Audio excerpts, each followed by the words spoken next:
I don't know. All right. Welcome to another episode of Data and Dollars with Doug. This is part of the podcast that's sponsored by WB Global Services. This is a show where we connect the dots between commodity markets, interest rates, dealership operations, profitability, and we look at the financial pressures impacting ag, construction, and automotive dealerships across North America. If it impacts dealer profitability or operations, that's what we're going to be talking about tonight. So welcome, Doug. So nice to see you. Good to see you, Wayne. Glad to be Thanks. here. Since our last conversation, I don't know if much has changed. You did mention that we have a new Fed chair. I don't know what you know about his background or whatever. Maybe you could give us a little bit of that.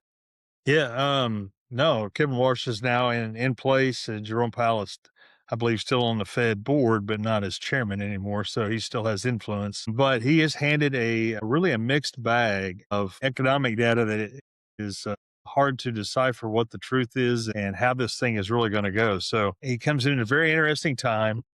With a lot of high expectations for reducing rates and easing the burden on our money supply so that it's more prevalent and more available to folks. But I don't know that the math is mathing very well for him. So he's got a lot to deal with. The Fed expected in 26 to come in and do a couple of rate cuts. We've seen that not to be the case. And in the data that he is dealing with and the Fed Board of Governors deals with right now is not necessarily in the right direction. There's a creep of increase going on, whether that is in crude oil prices or in inflation or in, even our job creation has slowed and that, it's not as robust. So the overseas turmoil, tariffs, all those things might be taking its toll at this point and giving us some consternation in our Yeah. What a great time to get a new role like that, right? yeah. I mean, who would sign up Be for that careful what you position, ask for, Wayne. Be careful what you right? ask for. Yeah. Exactly. Who would want that job right now? I mean, there's a lot of times you really wouldn't want that job, but I would think right now would be the heighten of that. Yeah, nobody'd want that job right now.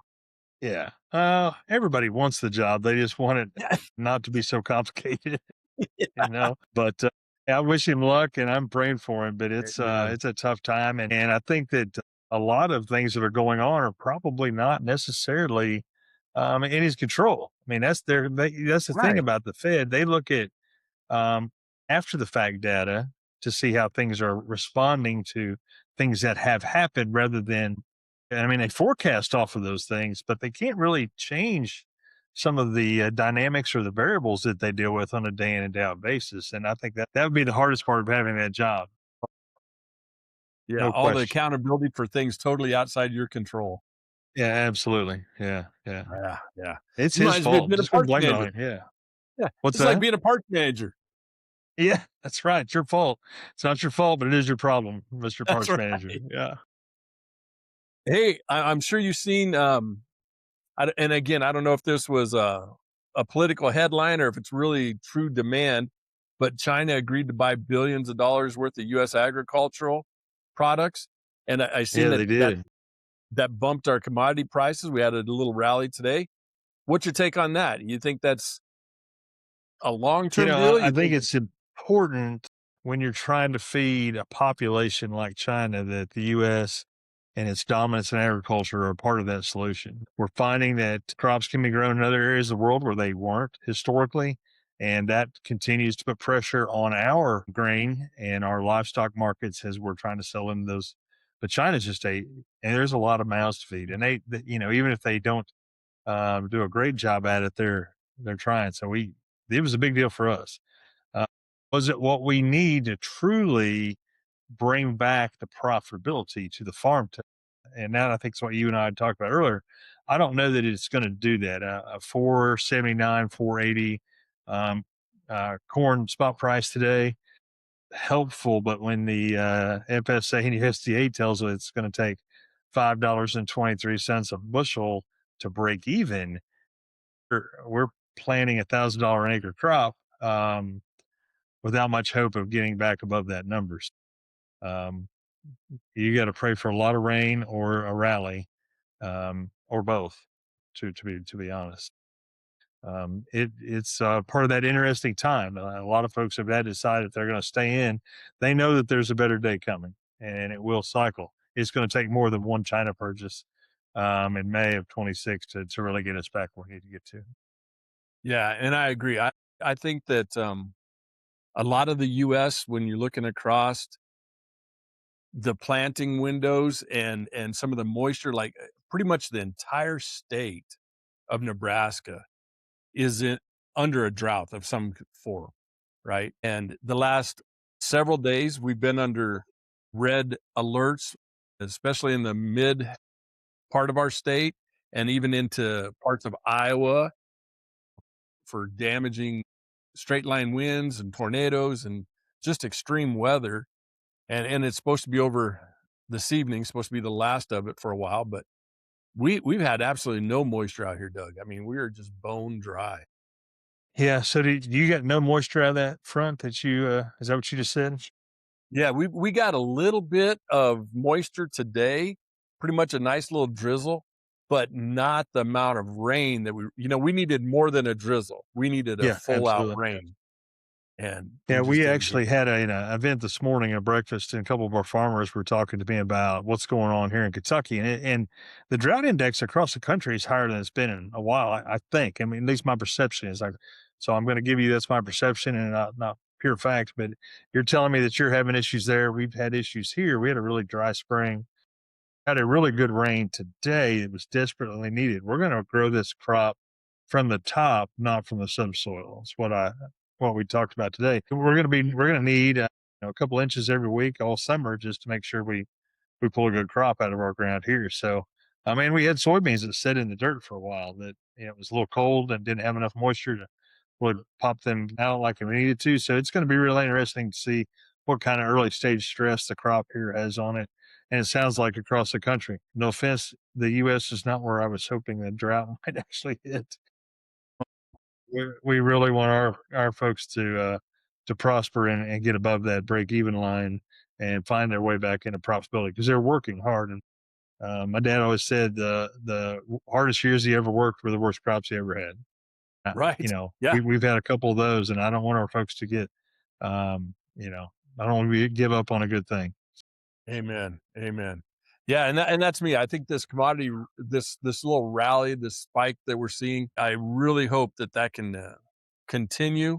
I'm afraid that a lot of times you're exactly right. We have to rely on somebody or somewhere else in the country or in the globe having a disastrous year so the commodity prices can go up, right? One person's misery is another person's gain. And Yeah. We were talking about the corn prices, and I got my information sheet over here to the right on my screen. So I'm not ignoring you, but I was trying to find out where that E85 legislation, if that actually found its way. For some reason, thought it passed the House. I think it did. Um, I'm I almost think it positive it did. did. Yeah. Yeah. But that though things like that. But you can't legislate your way to prosperity. You can. You It'll help, cannot. but it really takes consumption and it takes the opportunity for the globe to have it. Our tariffs hurting us in a way they're keeping us from exporting our product. I don't know. We really just need all the help we can get from all those areas. There's just so many places that where you can find a few cents of profit here and there, and well, at the end of the day, it all adds up, and it's the real dollar. So, um, Right. And yeah, looking at some of our construction dealers, it's pretty much the same as the last time that you and I were together. Rental seems to be driving and holding the construction dealers in a profitable state. They're not construction guys aren't out buying, but they are definitely renting and some of the projects are still continuing. So that's good to see. And our friends in the automotive side, it's just a battle for those guys. They've been in a battle for a yeah, long time. This has been a long road to hoe for them and it's still holding true today. When you talk to our automotive friends and working with their dealers, it's all about price. What can the consumer afford? And that's all predicated again on interest. And again, the carrying cost for the floor plan that the dealers are paying for their inventory is sitting on the lot. We always talked about a 60, 90-day turn. Now it's crucial because a lot of dealerships, their floor plan expenses is Mhm. eating up the profit that they used to make on the front end of the selling that new car. The profit margin's gone because a lot of dealers are using that to pay the interest. Well, and I'll tell you the short-term Fed rate, the overnight rate that we talk about when we say the Wall Street Journal Prime, that's the floor plan rate. That's your operating line of credit for your farm, or that's your construction loan for your Right. business or your home. I mean, those are the rates that they they borrow that money on a variable rate basis, and if it holds its head up, they're too high. The borrowing cost is just greater than it needs to be, and so we got really used to low, low, low interest rates. And when they Boy, changed, I guess 3 years ago, I mean, we haven't come down the 500 basis points they went up. So we're still carrying a carrying charge we were really used to. And so I think that that's one thing that every business, automotive, construction, ag, or other, you know, higher rates for longer aren't necessarily a good thing for you or the bank. I mean, I'll be real honest. Rates coming down, the banking industry was actually making more money. Everybody thinks, oh, rates are going up, banks make more money. We might make more top line revenue, but that doesn't mean we're going to make it on the bottom line because our cost of funds also goes up. yeah. People want paid more in checking accounts and that kind of stuff, or savings and CDs and whatnot. So things ebb and flow. But yeah, I would just as soon see our rates find some stability. We're not in a terrible place, but I don't want it to really be much higher because I know that Amen. the increased carrying costs is just really tough on folks. It is. And you're exactly right. I keep reflecting back. We are still in a low interest rate environment. Even though it doesn't feel like it, it was that decade that we had 0 and 1 and 2% interest that we just can't get that out of our heads and our minds and our souls that, Yeah. interest rate should be 2% or 3%, not 5, 6, 7%, you know? Yeah. I had And a customer today go, my home loan's at 2.85. I can never sell my house. I'm like, I know you can't. It's because I'm about to pay it off and I don't want to. yeah, Well, no, yeah, congratulations. You're the cheapest interest rate I've ever heard of. But yeah, I mean, there's a lot of people like that that haven't been able to move homes because their rates are low, and the prices went up to build a home. They're kind of real estate stuck. We they find are. that a lot. Yeah. Yep. My Uh, son's living that right now. He's exactly there. He's like, Dad, what do I do at 3.25%? yeah, just Stay. write it out. Tell them to write it out, big boy. Yeah, save, save. Look at you, Mr. Conservative. I like it. Yeah. You'd make a Yeah. terrible banker. Yeah. I would make a terrible banker. You're right. I'm kidding. But so what do you think, Doug? I mean, a lot of our dealers, again, when I talk to them, there's a handful right now that are still very optimistic. They're looking and waiting for their neighboring stores because they want to buy them. They want to pounce. I mean, So and a lot of acquisition talk in the industry right now. there's still some acquisition talk. There's still I've Yeah. still got several dealers and it's crazy because I have dealers on all ends of this spectrum. I have some that are just really on the ropes. They're really trying to fight and scrap and not have to do an equity call. They're not trying to dig into their war chest to keep the business afloat. And then there's others that are just like, man, I'm just waiting for these three dealers over here to go up on the market. I'm buying, I'm buying, I'm buying. The outlook for Yeah. them is really bright. And I'm thinking to myself, well, I'm cautiously optimistic by nature. That'd be, so I'm I'm Right. I'm not I'm not in the same band with the guys that are like, hey, as soon as these dealers come up, we're buying them, we're buying them. I understand it. Me on the other hand, I'd be more cautious about it. I'd be like, maybe, maybe not. Yeah. Well, acquisition is one way to grow. I mean, if you're not growing organically, a lot of people will rush into an acquisition to try and find profitability, which is awkward to me. That if you don't have a good organic plan, you probably shouldn't be buying somebody else because you're guaranteed to take on someone else's problems or their profit. But if they were really highly profitable, they probably aren't selling. Yeah. It's a strange set of circumstances, but merger and acquisition activity is up. It's been very robust this year in lots of industries. And so I'm not surprised to hear you talk about folks selling their businesses.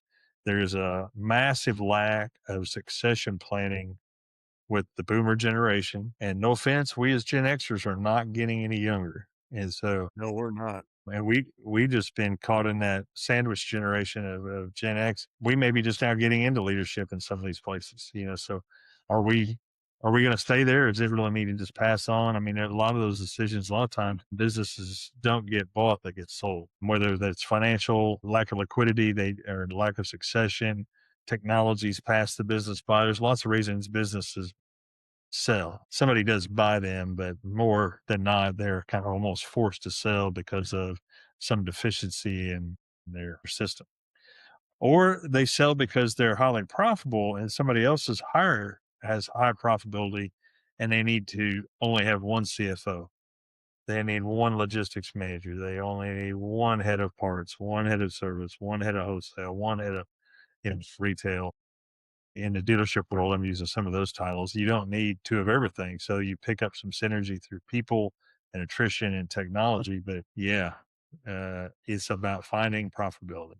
So if you can't do it organically, you try and buy, which it's a 2 to 3 year window, and you buy somebody to really feel like you've got your feet back underneath you and you're running the business in an efficient manner again. Because no matter how much due diligence you do on someone or for their purchase, you're not going to know everything about them until you get in there and actually are in the day-to-day operations. And so Yes. if you're going to acquire, you better be prepared to have a really strong team. Just because you're making money doesn't mean you make money after the purchase.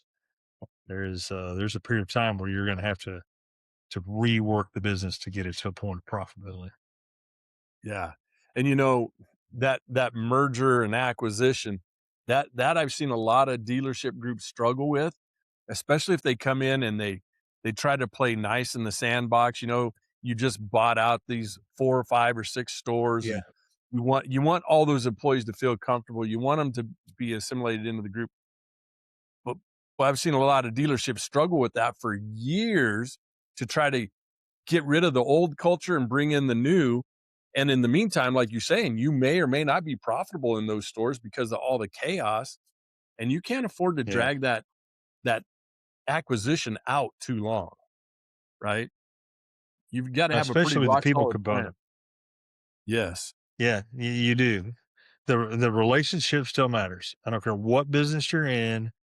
To look a person in the eye and promise them that nothing will change is, well, It's a that's lie. merger and acquisition suicide. You can't do that. You got to be Yeah. honest with them, and whether it's customer, whether it's the owner, the community, whoever you're dealing with, just be honest with them about what's about to happen. That things will Yeah. change, but we hope they change for the better. And That's right. here's some examples of what better looks like and what we could do that we couldn't do before. Hey, that narrative needs to be pretty well written, and I'm living it myself right now. Yes, you are. And it's one that, yeah, we're square in the middle of it. And so our bank just became Stockyards Bank, and it has been a interesting. The people component's been the hardest, but Yes. the relationship piece, they've been great about helping us continue building those with the shareholder, with the customer, and the community, and with especially employees. And so any M&A is going to come with issues. Just have to be prepared for Boy, ain't that the truth. And you were it. talking Amen. earlier about the boomers and the Xers and Gen X's. And I'm thinking after you mentioned that, I got to thinking just a couple of stores that I work with right now that are boomer driven, boomer owned, and they do have some Gen Xers, and they also have even some millennials that are in executive positions, Sure. but the boomer really doesn't have a good succession plan. And I think that's why they're thinking or contemplating selling, because they really don't have and haven't really considered a plan. And it's a shame, that there's nowhere for them to go other than just up on the open market to be bought, Yeah. And it's hard for somebody who's run a business for a number of years to turn the reins over to somebody else, right? whether they're on their team or not. And they may love them, and it may be family. I mean, it could be sons and daughters of the proprietor. Nobody can ever do it as good as I can. We all feel that That's way. yes, I yes, did too. Whether it's succession or sale, there will be difference and there will be change. So I think that's one of the hardest ones is that there is people in leadership, but they're not being groomed for succession. And it forces the sale. Like I said, they don't get bought, they get sold a lot of times because of it. weakness in one of those major areas. And another sad part of that is sometimes the OEMs won't let that sale or that succession plan even play out. I could Yeah, be next in line for my dad's business, but our OEM could say, "Nope, you're not. We're not gonna allow that." And what a shame yeah, that is, right? For a family that's been doing it for 20, 30, 40 years, then all of a yeah, sudden they think, "Well, my family's gonna take over," and the OEM says, "Sorry, that's not gonna happen." yeah. Sadly, I've seen that one play out as well, and it's brutal because, like you Yes, said, your family has lived and loved whatever that business is, and there's a whole string of succession children, and you don't own as much as you think you own in that that's situation. right. That's right. Yeah. Yeah. Yeah, I So, think that's Doug. why it's important to make sure that in the dealership world, succession is a part of your executive program, and that you've got bench strength of team members to rely on in case, as a proprietor, you get hit by the proverbial bus. Who's going to step in there, and are they being trained on all levels and all facets of the dealership? Do they understand each and every department? Do they view it as profit centers to where they know how each one makes money and supports the other? I mean, a lot of times you'll have someone that they sprinkle their family throughout the dealership, and they only know the parts, or they only know the wholesale, or they only know, a limited scope. And we've seen where then they're thrust into leadership and they only know one or two areas of a multifaceted facility, and Correct. it struggles. And so that's what I'm saying. Succession is more than just naming the person. You have to train and teach and give guidance to all facets of that. Yeah, and definitely, like we said, get them involved with the OEM. Get them involved with the leadership at the OEM level, so it's not a surprise and not a shock to them, and let them see his or her abilities inside the business, making some decisions, having an impact on the leadership team, so that it's not a surprise to the OEM. Yeah, the OEM, they carry a lot of weight, obviously, in the dealership world. That's why Yes, they need sir. to be as informed as anybody on the plans that are being made and the training that's being done, and they should be made a part of that. That's right. Should be made a That's part right. of that. So, Doug, what do we have coming up in the next week or 2 or 3 in markets? Is there any big numbers that we need to be watching for? Any news that's gonna be coming out that could drive markets one way or the other? Yeah, I know we'll do our July reporting, which is pretty far down the pipe from May 15th here or whatever, 17th, 18th today. So a couple months that'll happen, and we'll know if our planning projections hit. And we'll see a little more weather in that 60-day time frame and kind of know how our crop's doing and see a few reports in there. So I think it's just a matter right now, like most years, Wayne, you set this year all right now, your expenses are all out for the most part. Yes. Fertilizer, chemical seed, rent, you've already agreed to that unless you're on shares. Most of these farmers have more going out and not much coming in until we see a wheat harvest here in a few weeks. In our area, we get a little wheat in, and then we double crop with our soybeans behind it. Hopefully, if we've got enough moisture to do that. Yeah. I think right now it's a little bit of a wait and see game. I don't, unless there's another announcement like we got today, or they get E85 legislation passed completely and signed off by um, president and everything, and so it gets all done through all branches of Congress. I think we're in a wait and see game right now. I Yeah, can't think of and I was anything. just yeah, I was just down south and, working with a couple dealer groups down there. Pretty much spent the last 3 weeks, 2.5 weeks down there anyway, and everywhere I went in the South, the corn just looks absolutely beautiful. I mean, Yeah, compared, like for us, it's the old saying is if it's knee high by the 4th of July, well, right? And yep. down there, it's tasseled out. It's already ready, man. And it is You beautiful. And were I'm way looking at south that. to get Tyson. Yes, yes. And I was just like, oh my gosh, you guys' corn crop. And everybody down there is all happy with the corn and as they should Yeah, be. It's beautiful. And for us, we're just barely getting in the ground. yeah. I know. Go north, and you're going to find its planting season's been rough. Um, Yeah.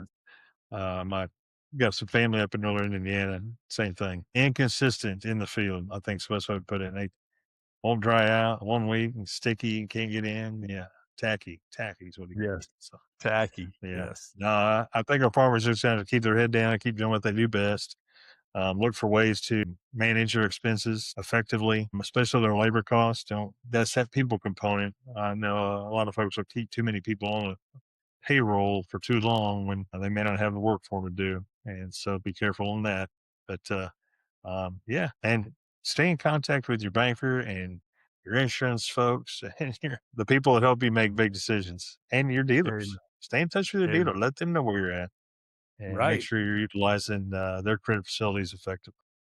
Amen. Well, that sounds Yeah, like a wrap from my end, Doug. I don't know if you got anything else, but I think you're exactly right. I think it's just a wait and see now. I mean, yeah, yeah. Well, I'll tell you, like we'll do this again in about 30 days. We'll keep an eye on things and look and kind of see how the year's coming through. But I appreciate the conversation that we have. I hope that the audience enjoys us bantering back and forth and telling a few jokes. But on a serious note, I know we both really care about the people we work with. We care about the amen. farmers and the dealerships that are a part of both of our lives. And I appreciate you doing this, and I'm glad that I can help out any way possible. It's your show. I'm glad to be here.